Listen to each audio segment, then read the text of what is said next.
Welcome to day 16 of my 30 days shorts challenge. আজকে অনেক কিছু ব্যাগের মধ্যে রয়েছে, তাই ব্যাগটা এত ভারী।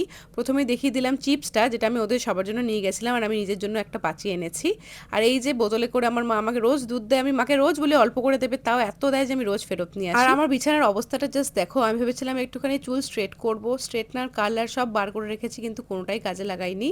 আইলাইনার পরে গেছিলাম, সেটাও অর্ধেক আমি তুলে ফেলেছি।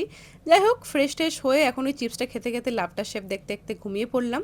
ঘুম থেকে উঠে আমি ফোনটা চার্জে বসেছিলাম, কিন্তু চার্জে সুইচ দিইনি, তাই যেমন তেমন করে একটুখানি চার্জ করে আমি ফোনটা নিয়ে বেরিয়ে পড়লাম। আর এই রাস্তাটা দেখো, এটা খারাপ করছে না ভালো করছে আমি বুঝে উঠতে পারছি না।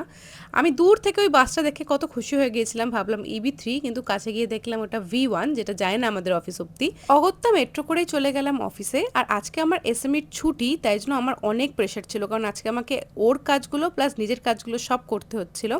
তো দেখো, আমি আজকে নিয়ে গেছিলাম চকলেট ওটস, যেটা মা আমাকে এতটা দিয়েছিল, আমি এতটা খেতে পারিনি, হাফ খেয়ে বাড়ি নিয়ে চলে এসেছিলাম। খেয়ে দিয়ে এখন কাজবাজ করে চলে যাচ্ছি বাড়ি। তোমাদের সাথে দেখা হবে পরে মিনি ব্লগে। Bye bye.